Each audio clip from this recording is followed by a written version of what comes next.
Jangan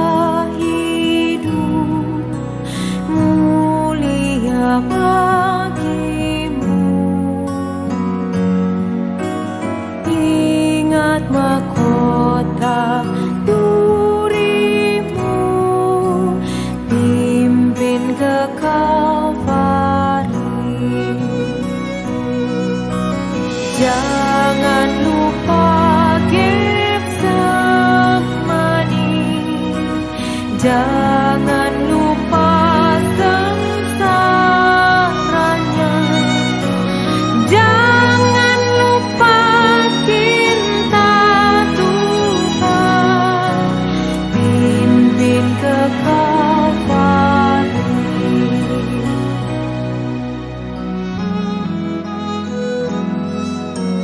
Mohon ku dimengertikan, Kau mati bagiku.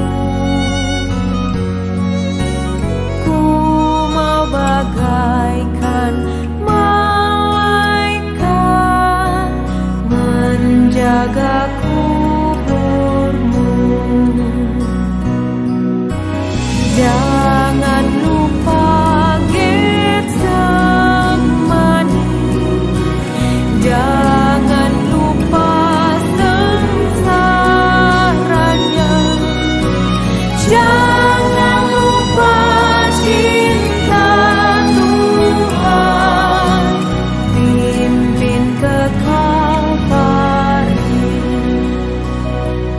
Betapa mudahnya dalam hidup ini kita melupakan Getsemani.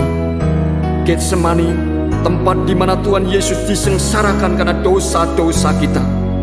Jika saat ini engkau menghadapi pergumulan berat, mengalami kesengsaraan, jangan lupa Getsemani, jangan lupa sengsara Tuhan, jangan lupa cinta Tuhan.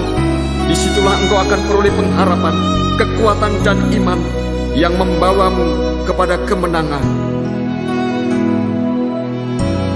Ku rela segenap hati memikul salibku, terima cawan pahit sertanya, pimpin ke Kalvari. Jangan lupa Getsemani, jangan lupa sengsaranya, jangan lupa cinta Tuhan, pimpin ke Kalvari. Jangan lupa Getsemani,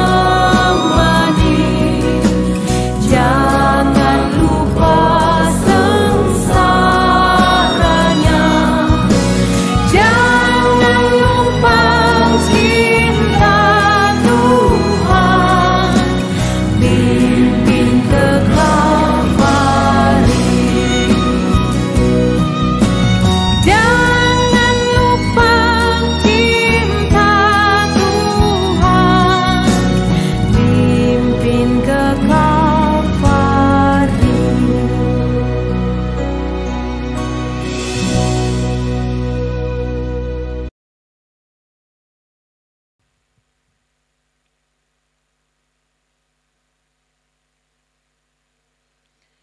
Shalom jemaat Tuhan yang terkasih dalam Tuhan.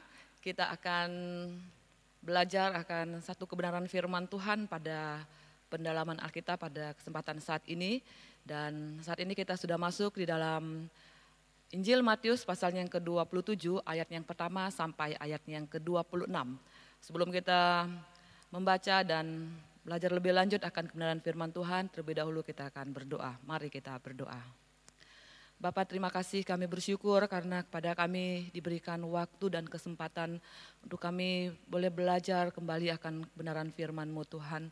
Terima kasih, biarlah waktu ketika kami boleh membaca dan merenungkan firman-Mu, Kami mohonkan kiranya Allah Roh Kudus yang boleh bekerja di dalam hati dan pikiran kami masing-masing, menuntun kami Tuhan, memimpin kami pada kebenaran-Mu. Karena kebenaran itulah yang akan membebaskan kami untuk kami menjadi serupa dengan Engkau ya Tuhan. Terima kasih Bapa, kami mau serahkan pemberitaan firman Tuhan pada kesempatan saat ini hanya ke dalam tangan-Mu. Berkati hamba-Mu dan memberkati kami semua. Di dalam nama Tuhan Yesus kami berdoa dan mengucap syukur. Haleluya. Amin. Jemaat Tuhan yang terkasih, apa yang dicatat di dalam pasal yang ke-27 ini yang akan kita baca sebentar adalah mengenai penderitaan dan kematian Tuhan Yesus. Kalau kita bisa dilihat dari kejadian itu sendiri bahwa tidak ada kisah yang lebih tragis, tidak ada peristiwa yang lebih tragis daripada peristiwa tersebut. Hati setiap manusia yang normal pastinya akan luluh saat melihat seorang yang tidak berdosa diperlakukan dengan semena-mena seperti itu. Akan tetapi dilihat dari rencana Allah dan buah yang dapat dipetik dari penderitaan Kristus.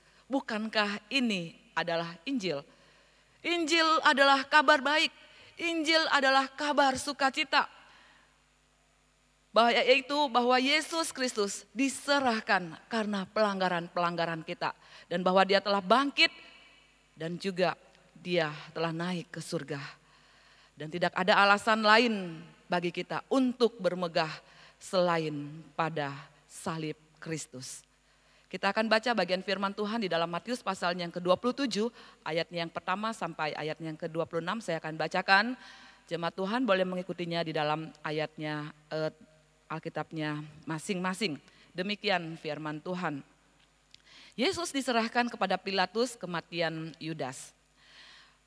Tetapi hari mulai siang, semua imam kepala dan tua-tua bangsa Yahudi berkumpul dan mengambil keputusan untuk membunuh Yesus. Mereka membelenggu dia lalu membawanya dan menyerahkannya kepada Pilatus, wali negeri itu. Pada waktu Yudas yang menyerahkan dia melihat bahwa Yesus telah dijatuhi hukuman mati, menyesallah ia. Lalu ia mengembalikan uang yang 30 perak itu kepada imam-imam kepala dan tua-tua dan berkata, "Aku telah berdosa karena menyerahkan darah orang yang tidak bersalah." Tetapi jawab mereka, "Apa urusan kami dengan itu? Itu urusanmu sendiri." Maka ia pun melemparkan uang perak itu ke dalam bait suci, lalu pergi dari situ dan menggantungkan diri. Imam-imam kepala mengambil uang perak itu dan berkata, "Tidak diperbolehkan memasukkan uang ini ke dalam peti persembahan, sebab uang ini uang darah." Sesudah berunding, mereka membeli dengan uang itu tanah yang disebut tanah tukang periuk untuk dijadikan tempat pekuburan orang asing. Itulah sebabnya tanah itu sampai pada hari ini disebut tanah darah. Dengan demikian, genaplah firman yang disampaikan oleh Nabi Yeremia. Mereka menerima 30 uang perak, yaitu harga yang ditetapkan untuk seorang menurut penilaian yang berlaku di antara orang Israel. Dan mereka memberikan uang itu untuk tanah tukang periuk seperti yang dipesankan Tuhan kepadaku. Ayat yang ke-11 sampai ayat yang ke-26. Lalu Yesus dihadapkan kepada wali negeri. Dan wali negeri bertanya kepadanya, "Engkaukah raja orang Yahudi?" Jawab Yesus, "Engkau sendiri mengatakannya." Tetapi atas tuduhan yang diajukan imam-imam dan tua-tua terhadap dia, ia tidak memberi jawab apapun. Maka kata Pilatus kepadanya, "Tidakkah engkau dengar betapa banyaknya tuduhan saksi-saksi ini terhadap engkau?" Tetapi ia tidak menjawab suatu kata pun, sehingga wali negeri itu sangat heran. Telah menjadi kebiasaan bagi wali negeri untuk membebaskan satu orang hukuman pada tiap-tiap hari raya itu atas pilihan orang banyak. Dan pada waktu itu ada dalam penjara seorang yang terkenal kejahatannya yang bernama Yesus Barabas. Karena mereka sudah berkumpul di sana, Pilatus berkata kepada mereka, "Siapa yang kamu kehendaki kubebaskan bagimu? Yesus Barabas atau Yesus yang disebut Kristus?" Ia memang mengetahui bahwa mereka telah menyerahkan Yesus karena dengki. Ketika Pilatus sedang duduk di kursi pengadilan, istrinya mengirim pesan kepadanya, "Jangan engkau mencampuri perkara orang benar itu, sebab karena dia aku sangat menderita dalam mimpi tadi malam." Tetapi oleh hasutan imam-imam kepala dan tua-tua, orang banyak bertekad untuk meminta supaya Barabas dibebaskan dan Yesus dihukum mati. Wali negeri menjawab dan berkata kepada mereka, "Siapa di antara kedua orang itu yang kamu kehendaki kubebaskan bagimu?" Kata mereka, "Barabas." Kata Pilatus kepada mereka, "Jika begitu, apakah yang harus kuperbuat dengan Yesus yang disebut Kristus?" Mereka semua berseru, "Ia harus disalibkan." Katanya, "Tetapi kejahatan apa yang telah dilakukannya?" Namun mereka makin keras berteriak, "Ia harus disalibkan." Ketika Pilatus melihat bahwa segala usaha akan sia-sia, malah sudah mulai timbul kekacauan, ia mengambil air dan membasuh tangannya di hadapan orang banyak dan berkata, "Aku tidak bersalah terhadap darah orang ini, itu urusanmu sendiri." Dan seluruh rakyat itu menjawab, "Biarlah darahnya ditanggungkan atas kami dan atas anak-anak kami." Lalu ia membebaskan Barabas bagi mereka, tetapi Yesus disesahnya lalu diserahkannya untuk disalibkan. Demikian jauh pembacaan firman Tuhan kita pada kesempatan ini. Jemaat Tuhan yang terkasih di dalam Tuhan, seperti yang sudah kita pelajari bahwa orang-orang Romawi saat itu adalah orang-orang yang berkuasa mengeksekusi seseorang.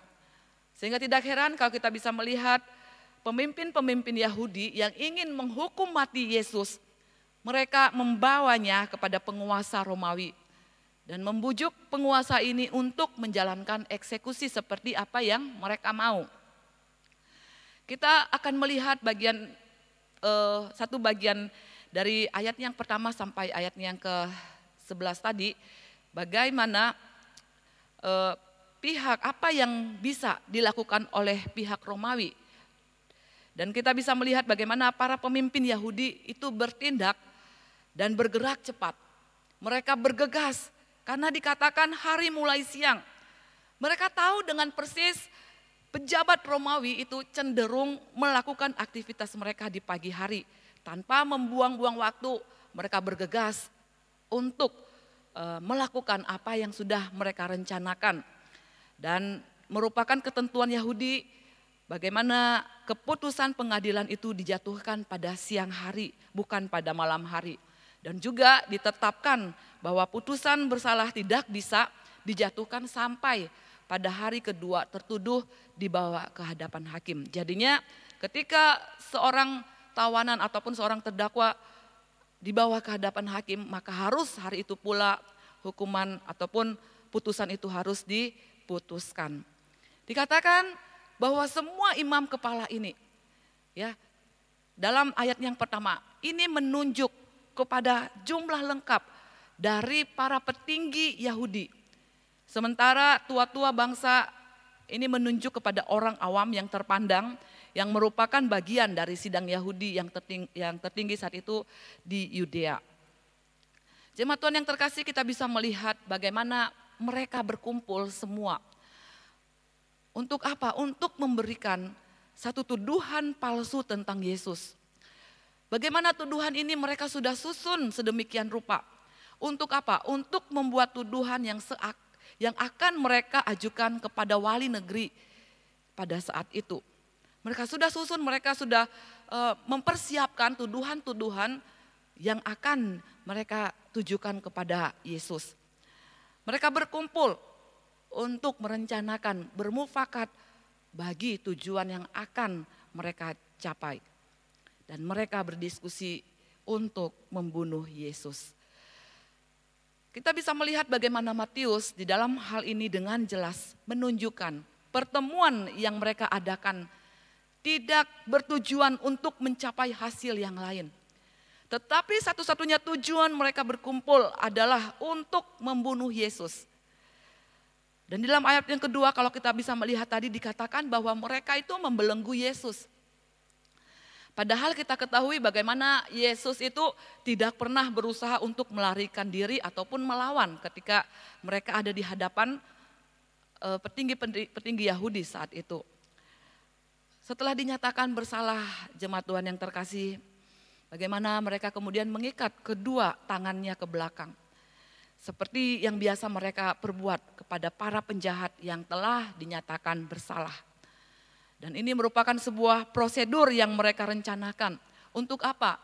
Untuk membuat Yesus seolah-olah penjahat besar yang mencoba untuk melawan, yang mencoba untuk melarikan diri.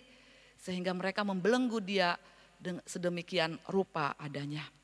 Kalau kita bisa melihat ayat perbandingannya di dalam Yohanes pasalnya yang ke-18 ayat yang ke-24, Yohanes mencatat Yesus dibelenggu sewaktu ditangkap. Dikatakan mereka menyerahkannya. Yang berarti jemaat Tuhan bahwa mulai saat itu Yesus menjadi tahanan Romawi dan menunggu keputusan otoritas Romawi saat itu. Di sini kita bisa melihat bagaimana nubuat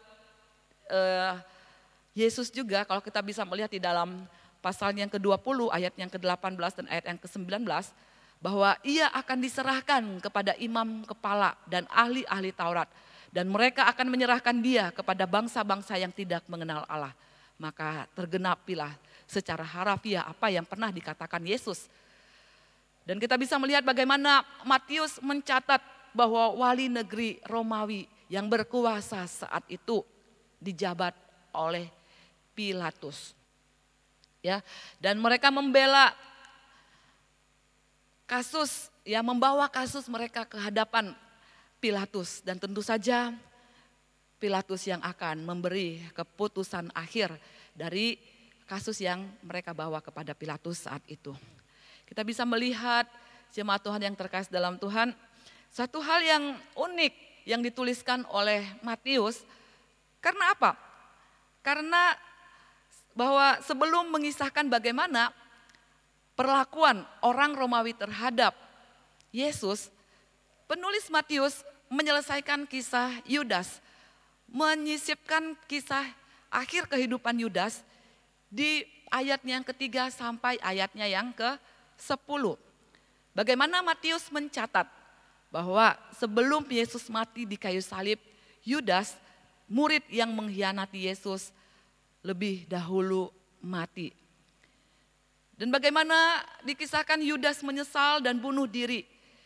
Dan kisah yang cukup menarik dari para petinggi orang-orang Yahudi, mereka yang tidak berkeberatan memakai uang untuk menangkap Yesus sehingga bisa dibunuh. Tetapi sekaligus mereka adalah orang yang menolak mengembalikan uang itu ke dalam perbendaharaan bait suci. Ini sesuatu hal yang aneh. Sesuatu hal yang dimunculkan oleh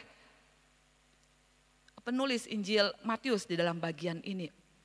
Dan kita bisa melihat jemaat Tuhan yang terkasih dalam Tuhan, bagaimana Yudas tahu bahwa Yesus itu sudah dijatuhi hukuman mati. Ya. Dan Yudas disebut sebagai orang yang telah menyerahkan Yesus.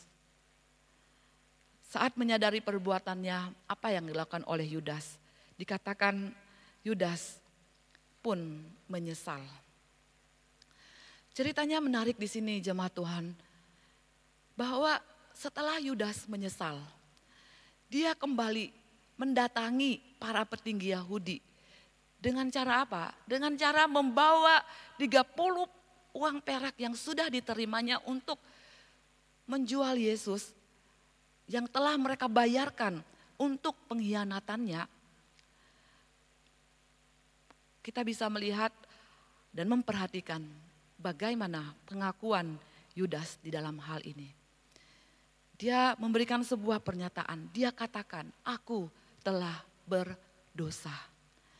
Ini menunjukkan ia mulai sadar akan betapa jahat perbuatannya. Dan Yudas mengaku telah menyerahkan darah orang yang tidak bersalah. Dialah murid yang pertama yang mengalami kematian, tetapi berbeda dengan kematian murid-murid yang lain. Kematian Yudas adalah kematian dari keserakahan dan keberdosaannya yang besar. Dia menjual Yesus. Saat ini sebuah penyesalan dari Yudas dimunculkan oleh penulis Injil Matius. Seolah-olah hati nuraninya berkata kepadanya, engkau membunuh orang benar, engkau sangat jahat. Mengapa baru sekarang Yudas menyesal? Sebelumnya suara yang ia dengar adalah, mengapa engkau tidak menjual gurumu ini? Jikalau dia benar-benar Mesias, tidak mungkin orang sanggup menangkap dia. Jikalau dia Mesias palsu, engkau sudah berjasa mengenyahkan penipu yang menyesatkan ini. Yang manapun dia, jemaat Tuhan yang terkasih, kita bisa melihat suara hati dari Yudas. Sebelum penyesalannya, suara hatinya berkata, engkau tetap mendapatkan keuntungan. Tawaran dari para imam kepala akan sangat berguna bagimu. Mengapa engkau tidak mengambil? Tidak ada yang harus tahu. Engkau akan mendapatkan keuntungan. Karena bukankah setelah itu segala peristiwa ini akan dilupakan orang? Jemaat Tuhan yang terkasih, inilah suara dosa. Begitu manis dan sepertinya begitu logis. Begitu menjanjikan dan sesuai dengan kebutuhan. Semuanya terasa begitu tepat. Tetapi ada satu masalah besar di balik seluruh tawaran ini, yaitu pemberontakan kepada Tuhan.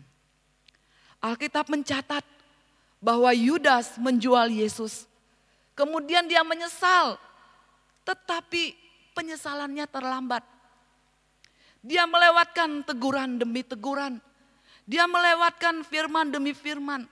Dia melewatkan kasih demi kasih dan kesabaran demi kesabaran. Sekarang ketika dia memegang 30 keping perak yang penuh darah Yesus karena pengkhianatannya, Yudas pun menyesal. Tetapi yang menarik jemaat Tuhan yang terkasih kalau kita memperhatikan bagaimana Yudas tidak pernah menyebut Yesus sebagai Tuhan. Satu kali pun tidak pernah dicatat bahwa dia mengakui Yesus sebagai Tuhan.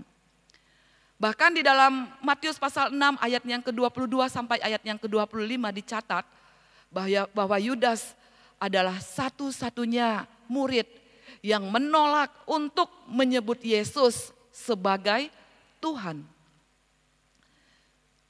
Sedangkan murid-murid yang lain memanggil Yesus Tuhan.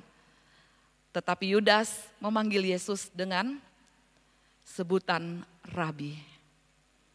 Bukankah ini sebuah indikasi bahwa dia tidak pernah percaya bahwa Yesus adalah Mesias?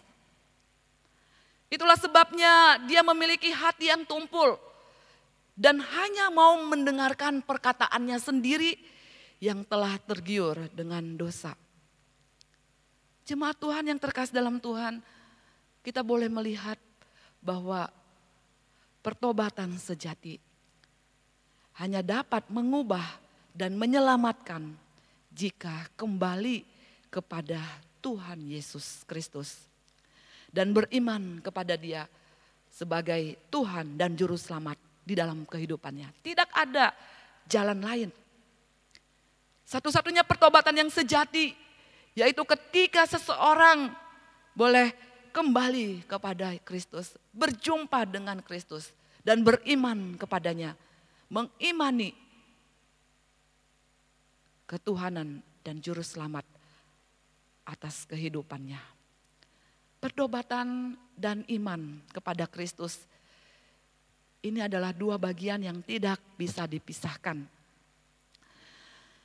Tidak ada iman yang sejati kepada Kristus jika tidak disertai dengan pertobatan. Demikian pun sebaliknya, tidak ada pertobatan yang sejati jika tidak dilakukan berdasarkan iman kepada Kristus. Yudas memiliki pertobatan, tetapi bukan pertobatan yang sejati. Karena apa jemaat Tuhan? Karena dia tidak pernah beriman kepada Sang Mesias. Karena imannya yang palsu, maka seluruh tingkah lakunya pun penuh dengan kepalsuan. Sampai di sini kita bertanya, apakah Yudas satu-satunya yang tidak bersalah dalam hal ini? Jawabannya adalah tidak. Kalau kita bisa melihat ayat 4 menyatakan bahwa para imam kepala dan tua-tua Israel juga adalah penjahat yang sangat menjijikkan. Mereka hanya mau tujuan mereka tercapai. Mereka tidak peduli berapa banyak orang yang harus berkorban demi ambisi mereka. Mereka ingin otoritas agama mereka aman. Bagaimana mengamankannya?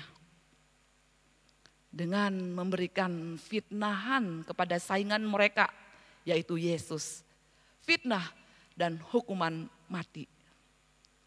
Tentunya kita bertanya, bagaimana cara menghukum mati? Jatuhkan hukuman mati di dalam pengadilan yang telah dimanipulasi. Kemudian pertanyaan selanjutnya, bagaimana membawa ke pengadilan? Yaitu dengan cara menangkap dia saat dia sedang sendiri dengan murid-muridnya. Lah, bagaimana mereka bisa tahu dia ada di mana? Gunakan sang pengkhianat, yaitu Yudas.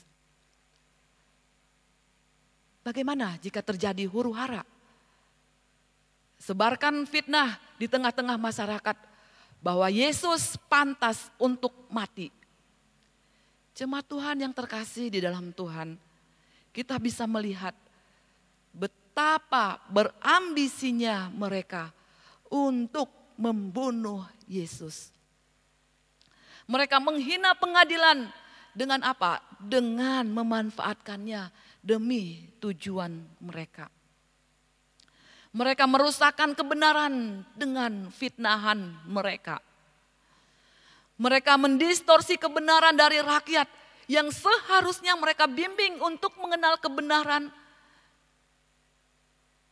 Justru yang mereka lakukan adalah dusta dan fitnahan mereka di tengah-tengah orang banyak. Lebih parah lagi jemaat Tuhan yang terkasih, mereka sendiri ya yang menganggap 30 keping uang perak yang mereka berikan sebagai sogokan kepada Yudas adalah uang haram. Bayangkan betapa menjijikkannya kepalsuan ini. Mereka tahu itu uang haram, tetapi mereka sendiri yang membayarkannya kepada Yudas. Dan selanjutnya kalau kita sudah lihat tadi bagaimana mereka menolak untuk menerima kembali uang yang dikembalikan Yudas. Dan akhirnya mereka membelikan tanah dari uang itu untuk menjadi kuburan orang-orang asing seperti yang Alkitab katakan. Jemaat Tuhan yang terkasih di dalam Tuhan, karena para imam kepala dan tua-tua Israel tidak memiliki kuasa politik saat itu, maka keputusan hukuman mati harus datang dari otoritas Romawi. Itulah sebabnya jemaat Tuhan yang terkasih, setelah Matius sebagai penulis Injil Matius ini mengisahkan tentang akhir hidup Yudas, kita bisa melihat bagaimana kemudian mereka menyerahkan Yesus kepada Pilatus untuk dihukum mati. Apa yang mereka lakukan? Mereka mendesak Pilatus untuk menghukum mati Yesus. Bagaimana cara mereka untuk mendesak Pilatus? Yaitu dengan cara desakan massa yang besar yang mereka kumpulkan saat itu. Mereka telah menyebarkan fitnah di tengah-tengah rakyat. Sehingga seluruh rakyat memaksa Pilatus dengan kuasa massa yang besar dan teriakan mereka yang keras. Betapa liciknya mereka. Betapa ambisi mereka untuk mengenyahkan Yesus, untuk membunuh Yesus. itu sudah disusun, itu sudah direncanakan, itu sudah dimufakatkan. Mereka begitu pintar memainkan kuasa politik sehingga mereka pikir mereka juga dapat mempermainkan Tuhan. Mereka telah mengunci Pilatus dengan ancaman masa dan huru-hara yang besar akan terjadi jika mereka tidak didengarkan. Jemaat Tuhan yang terkasih dalam Tuhan, sekali lagi kita bisa melihat bagaimana Matius boleh kembali mengisahkan apa yang terjadi ketika Yesus berdiri di hadapan Pilatus saat itu.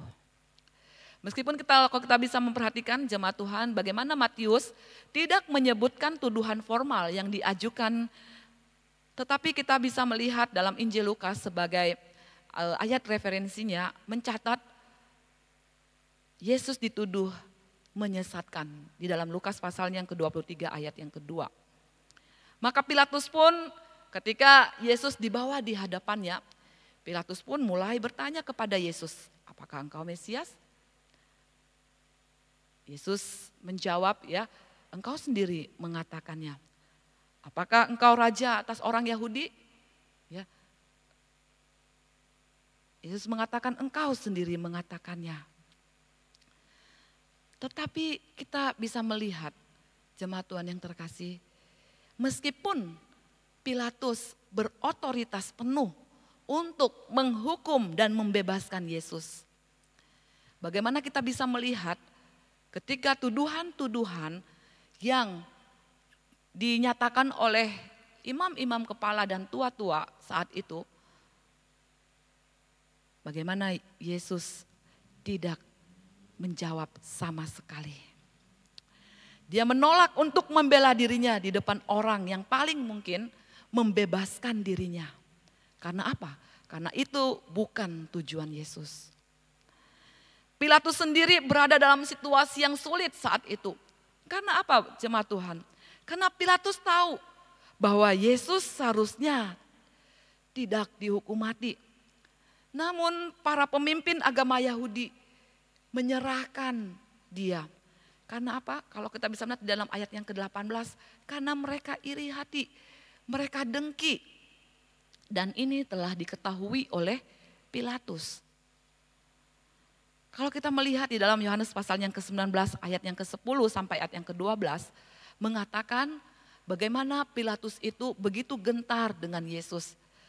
Dia berusaha membebaskan Yesus bukan karena dia tahu Yesus tidak bersalah. Tetapi dia juga merasa karena apa? Karena dia takut terhadap klaim bahwa Yesus dia bukan berasal dari dunia ini dan bahwa dia adalah anak Allah di dalam Yohanes pasal 19 ayat 7 dan ayat yang ke-8. Jemaat Tuhan yang terkasih dalam Tuhan, kalau kita memperhatikan mengapa orang-orang kafir ya begitu gentar dan takut kepada Yesus sebagai anak Allah. Tetapi Israel, umat Tuhan, begitu berani memaki-maki dia dan berteriak agar dia disalibkan. Maka karena takut dan karena tahu Yesus tidak bersalah, maka Pilatus berusaha untuk membebaskan Yesus. Jemaat Tuhan yang terkasih, kita bisa melihat bagaimana sekali lagi Yesus tidak memberi jawab saat berbagai tuduhan diajukan. Sikap Yesus ini memberikan reaksi kepada Pilatus. Ia tidak mengerti mengapa ada tawanan yang tidak berupaya membantah tuduhan yang diajukan terhadapnya. Sikap Yesus ini membangkitkan reaksi Pilatus. Kok ada ya seorang tawanan tidak berusaha membantah tuduhan yang diajukan kepadanya. Mungkin Pilatus gede-gede kepala, geleng-geleng kepala terhadap sikap Yesus ini. Karena itu Pilatus bertanya kepadanya, tidakkah engkau dengar betapa banyaknya tuduhan saksi-saksi ini terhadap engkau? Jemaat Tuhan yang terkasih dalam Tuhan, kita bisa melihat betapa para petinggi Yahudi itu menebarkan fitnah terhadap Yesus seluas mungkin. Sehingga tuduhan tidak hanya dari satu orang. Dari banyak orang ditujukan kepada Yesus. Tetapi Yesus kembali tidak menjawab suatu kata pun terhadap pertanyaan yang diajukan Pilatus terhadap dirinya. Sekarang Matius mencatat jemaat Tuhan tentang kebiasaan membebaskan tawanan tiap-tiap hari raya. Bagian ini yaitu pada saat Paskah. Pilatus menawarkan untuk membebaskan Yesus di depan orang banyak sebagai suatu pemberian kepada Israel. Bagaimana Romawi telah memberikan perlakuan istimewa kepada Israel, yaitu setiap kali menjelang perayaan agama Yahudi, pemerintah Romawi akan membebaskan satu orang Yahudi yang menjadi tahanan Romawi. Dan bagaimana Pilatus ingin menyelesaikan kasus ini dengan rencana membebaskan Yesus. Tapi kita bisa melihat jemaat Tuhan yang terkasih di dalam ayat yang ke-17. Disitu dikatakan karena mereka sudah berkumpul di sana. Ya. Baik beberapa orang yang hadir pada mulanya, tetapi setelah itu datanglah sekerumunan penduduk Yerusalem. Dan Pilatus melihat hal ini sebagai sebuah kesempatan. Ia memanfaatkan kehadiran orang banyak yang ada di dekatnya saat itu pada hari Paskah untuk apa? Untuk mengusulkan bahwa berdasarkan kebiasaan ia akan melepaskan seorang tawanan kepada mereka. Dengan cara ini Pilatus dapat mencari tahu apakah Yesus masih diterima oleh banyak orang atau tidak. Jika orang banyak itu terpecah jumlahnya dan pendukung Yesus masih banyak, maka Pilatus akan membebaskan Yesus. Tetapi jika seluruh rakyat mau mematikan Yesus, maka Pilatus tidak berani membebaskan Yesus. Karena apa? Karena khawatir akan terjadi pemberontakan besar saat itu. Maka Pilatus takut kepada Yesus. Tetapi dia lebih takut lagi kepada orang banyak. Maka kemudian kita bisa melihat jemaat Tuhan yang terkasih dalam Tuhan, akankah rakyat menerima pembebasan dan pengampunan bagi Yesus? Jawabannya adalah tidak.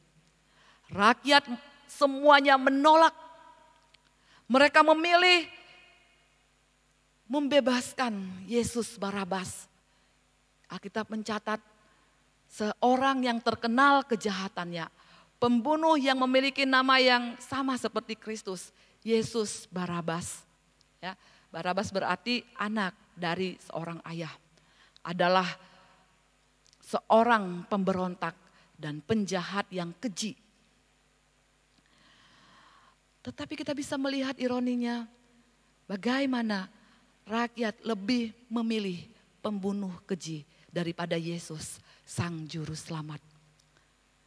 Pembunuh penjahat besar lebih mereka sukai daripada Yesus sebagai si pemberi hidup. Betapa butanya rakyat banyak saat itu. Karena berita bohong yang disebarkan oleh para imam-imam kepala. Betapa rusaknya para imam yang dengan bakat yang sangat hebat dan dengan ketekunan yang sangat besar, mereka menjadi ganas. Mereka mempengaruhi opini rakyat dan mengubah rakyat untuk apa? Untuk berbalik penuh niat membunuh Yesus. Jemaat Tuhan yang terkasih, kita bisa melihat di dalam ayat yang ke-18. Bagaimana Matius menambahkan, Pilatus tidak percaya pada ucapan para pemimpin Yahudi saat itu. Ia tahu sekali lagi bagaimana mereka melakukan semua itu terhadap Yesus karena dengki dengki dengan popularitas Yesus. Kemudian di ayat yang ke-19 bagaimana kita bisa melihat bagaimana hanya Matius yang mencatat tentang istri Pilatus yang mengirim pesan kepada Pilatus saat ia sedang duduk di kursi pengadilan. Dia memberi pesan agar jangan engkau mencampuri perkara orang benar ini.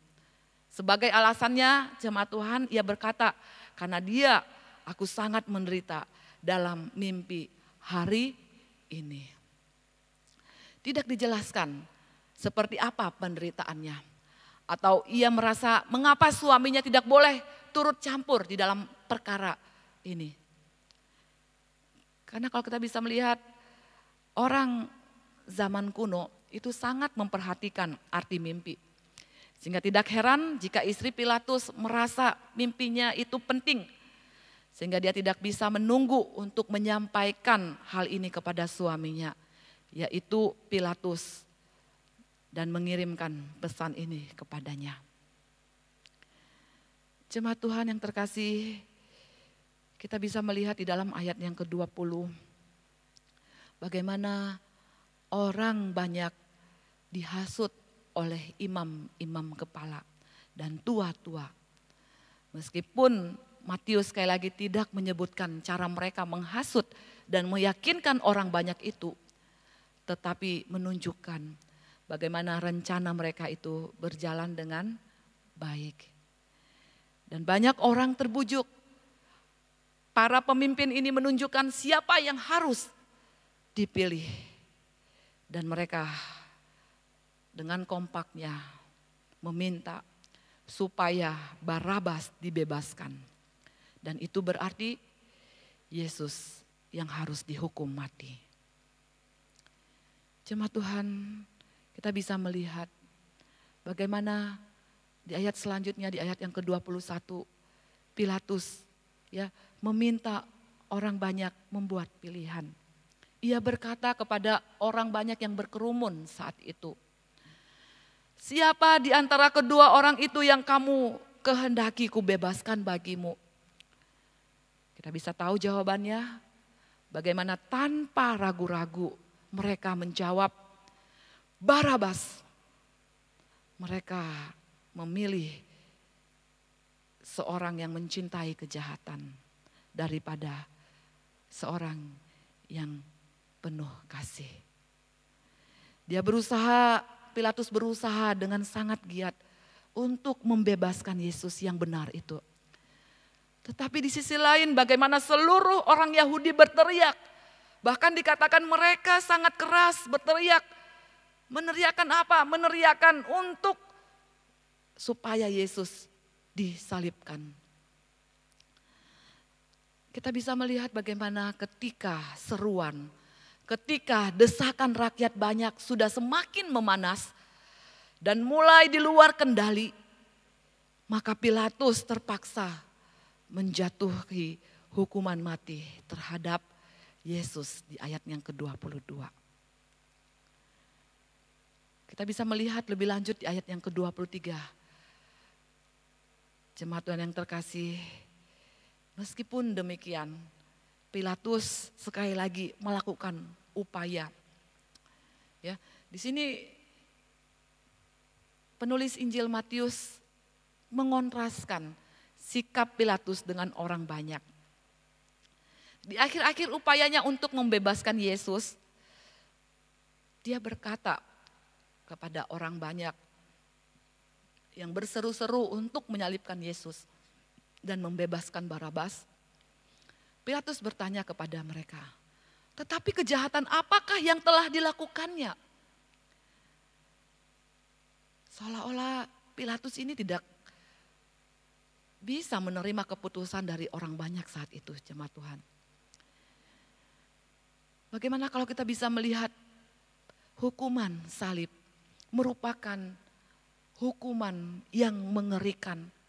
Dan meskipun biasa dilakukan pada zaman itu. Namun sejauh yang Pilatus lihat, yang Pilatus saksikan dan Pilatus dengar, bagaimana Yesus ini tidak melakukan kesalahan apa-apa. Bagaimana Yesus tidak ada, ya, tidak melakukan kejahatan. Dan bagaimana tidak ada sekali lagi kejahatan yang berhasil dituduhkan kepadanya.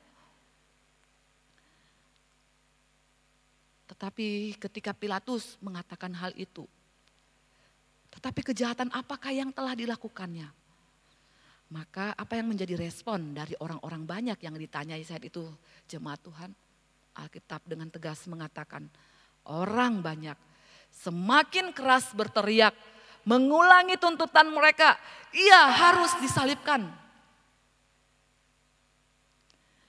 Kita bisa melihat bagaimana keputusan terhadap Yesus tidak didasarkan pada pengamatan yang rasional akan bukti-bukti yang ada. Hal itu diputuskan berdasarkan histeria massa. Dan heran kalau kita bisa melihat di dalam ayat yang ke-24. Ketika melihat akan hal itu, kita melihat bagaimana Pilatus terdesak di dalam hal ini. Matius melukiskan Pilatus yang semakin frustasi.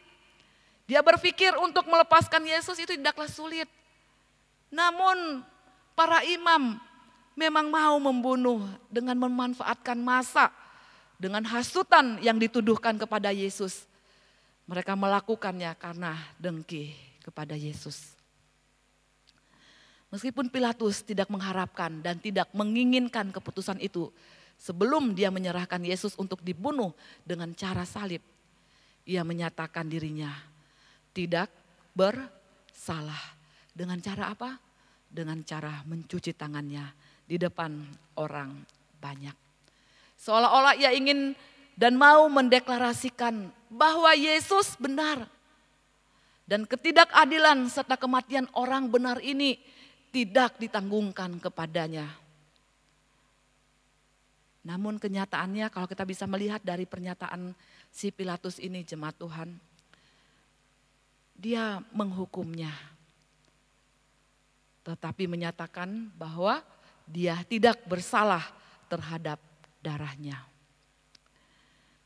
Satu hal yang perlu kita pikirkan, jika manusia tidak setuju dalam satu hal, tetapi tetap melakukannya, maka ini merupakan pernyataan bahwa mereka telah berdosa terhadap hati nurani mereka sendiri.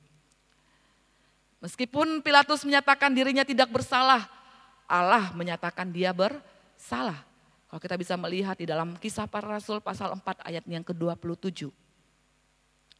Kemudian kita bisa melihat apa yang dikatakan oleh Pilatus kemudian. Dia katakan bagaimana dia melemparkan kesalahan itu ke atas para imam dan rakyat dengan pernyataan, itu urusanmu, itu urusanmu sendiri. Dia katakan demikian jemaat Tuhan.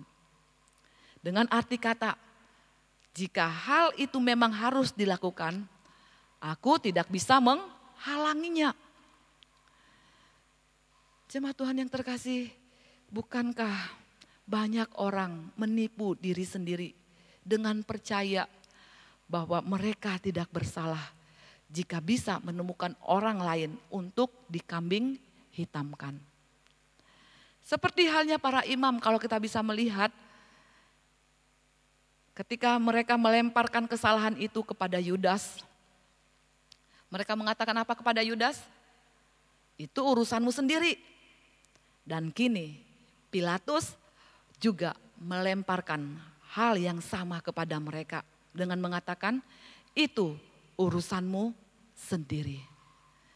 Jemaat Tuhan yang terkasih, bukankah ini tepat seperti apa yang Tuhan Yesus pernah katakan? Bahwa ukuran yang kamu pakai untuk mengukur itu juga yang akan diukurkan kepadamu. Jemaat Tuhan, kita bisa melihat apa reaksi dari massa ketika mendengar pernyataan dari Pilatus. Dia mencuci tangannya, dia katakan itu urusanmu, ya, dan dia mengatakan juga bahwa melemparkan kesalahan itu ya kepada imam-imam kepala dan tua-tua Yahudi saat itu.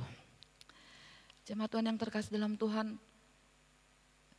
ketika hal ini dilihat oleh orang banyak, apa yang dilakukan oleh Pilatus dengan mencuci tangannya, tanda bahwa keputusan ini ya dia tidak mau ikut-ikut gitu ya.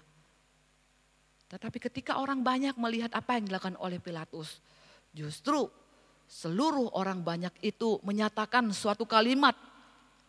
Ya, mereka mengatakan bahwa kutuk atas darah Yesus akan mereka dan anak-anak mereka tanggung. Luar biasa. Jemaat Tuhan yang terkasih, pertanyaannya adalah bagaimana mungkin mereka berani menanggung kutuk Allah atas darah Yesus? Tidakkah mereka lupa bahwa merekalah yang sebelumnya menyambut dia ya dengan mengatakan Hosana, Hosana.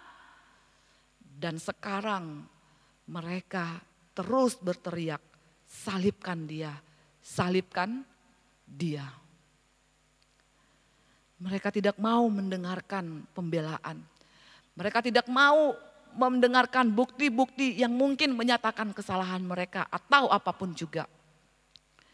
Mereka hanya mau satu hal, Yesus tergantung di kayu salib sampai mati. Jemaat Tuhan, begitu jahatnya manusia yang berdosa. Seperti apa yang dipaparkan oleh Paulus di dalam Roma pasal 3 ayat yang ke-13 sampai ayat yang ke-18 dikatakan, lidah penuh tipuan munafik, mulut penuh dengan ucapan-ucapan kejam dan sumpah serapah, kaki cepat menumpahkan darah dan sama sekali tidak ada perasaan takut atau gentar sedikit pun kepada Allah. Inilah bukti yang paling jelas jemaat Tuhan. Kita bisa melihat umat Tuhan. Kita bisa melihat orang Israel di kota Yerusalem berkata kepada raja bangsa kafir agar menyalibkan raja Israel, yaitu anak Daud, Yesus Kristus. Bagaimana kalimat mereka yang mereka katakan, bagaimana kalimat yang mereka nyatakan, itu niat, merupakan niat hati yang penuh kekejaman. Sadarkah kita apa yang Yesus sedang alami pada saat itu? Bagaimana mungkin kita tidak gentar melihat kebencian sedemikian diberikan kepada Yesus? Kebencian seperti ini mungkin belum pernah mereka luapkan kepada Barabas, si penjahat besar itu. Kebencian sebesar ini belum pernah mereka nyatakan melawan Pilatus ataupun pemerintahan Romawi. Kebencian sebesar ini belum pernah mereka nyatakan dengan bulat hati. Hanya kepada Yesus mereka nyatakan kebencian yang sangat ini. Maka kita bisa melihat bagaimana Yesus diputuskan bersalah dan dijatuhi hukuman mati. Pengadilan yang tidak adil mengadili sang hakim atas seluruh bumi. Pemimpin yang korup menjatuhkan hukuman mati kepada sang gembala agung. Rakyat banyak menyerukan kematian dari sang raja segala raja. Inilah gambaran dari situasi dunia sekarang ini. Siapakah kita? Seorang pemimpinkah? Maka hati-hati terhadap gila kuasa seperti yang dimiliki para imam kepala. Siapakah kita? Seorang pengambil keputusankah? Hati-hati terhadap perasaan takut kepada orang banyak seperti Pilatus. Siapakah kita? Hakim, jaksa, pengacara, ahli hukum? Maka hati-hati terhadap manipulasi peraturan demi kepentingan penguasa. Siapakah kita? Hanya rakyat biasa. Hati-hati terhadap kebencian yang diprovokasi dengan mudah seperti kemarahan rakyat di Yerusalem. Jemaat Tuhan, bagaimana mungkin dunia yang rusak seperti ini dapat diperbaiki? Kita bisa melihat tadi pengadilan memutuskan perkara berdasarkan kepentingan, bukan berdasarkan kebenaran. Kita bisa melihat para pejabat memanipulasi pengadilan dan agama demi kepentingan kekuasaan. Para pemimpin hanya menjilat rakyat dan tidak melaksanakan kebenaran dan keadilan. Para agamawan begitu korup, jahat dan penuh dengan intrik. Kita bisa melihat rakyat banyak begitu ganas dan beringas, serta melakukan banyak hal-hal mengerikan ketika telah diprovokasi. Dan bagaimana kita bisa melihat ini? Allah memperbaiki semua ini dengan menebus dunia ini melalui kematian anaknya yang mati dan bangkit. Itulah satu-satunya pengharapan bagi dunia. Jemaat Tuhan yang terkasih dalam Tuhan, di akhir ayat yang akan kita bahas pada kesempatan saat ini. Ya, di dalam ayat yang ke-26 seperti apa yang sudah kita baca tadi. Sekarang tinggal melaksanakan hukuman yang telah dijatuhkan. Pilatus membebaskan Barabas bagi mereka yang menunjukkan bagaimana masa menerima si penjahat besar ke dalam bilangan mereka. Tetapi Yesus disesahnya. Matius mencatat kengerian ini hanya dengan satu kata, yaitu penyesahan. Yesus disesah. Kita bisa melihat bagaimana penyesahan merupakan permulaan yang biasanya dilakukan sebelum penyaliban. Dan penyesahan itu sendiri sudah merupakan hukuman yang mengerikan. Jemaat Tuhan, seseorang yang disesah akan didera oleh cemeti yang berlapis-lapis. Yang setiap lapisnya itu direnda dengan kepingan tulang. Sehingga bisa jadi ketika cemeti itu mengenai tubuh seorang manusia, maka cemeti itu ya akan ujung-ujung cemeti itu akan menancap dan menarik daging tubuh manusia yang mengenainya. Dan terkadang orang meninggal saat sedang disesah. Jemaat Tuhan yang terkasih, itulah yang dialami oleh Yesus. Sampai sejauh ini kita bisa melihat bagaimana dia tetap taat melakukan kehendak Bapa. Untuk itu sebuah pertanyaan bagi kita. Seperti lagu yang kita dengarkan tadi di awal, jangan lupa Getsemani. Jangan lupa sengsaranya. Jangan lupa cinta Tuhan. Sampai kita benar-benar mencintai Tuhan. Karena untuk keampunan kita, dia berjalan menuju Kalvari. Biarlah hal ini jemaat Tuhan boleh menggugah kehidupan kita. Untuk kita benar-benar menghayati akan pengorbanan Kristus yang sudah berkorban bagi kita. Yang sudah menyerahkan dirinya bagi kita. Ini adalah Injil, kabar sukacita, kabar baik.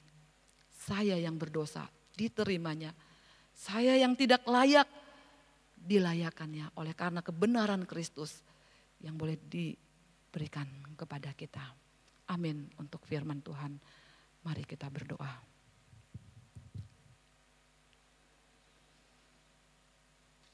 Ya Tuhan, terima kasih, kami bersyukur kepadamu. Betapa besar kasih-Mu atas kehidupan kami Tuhan. penderitaan demi penderitaan yang harus Engkau lalui,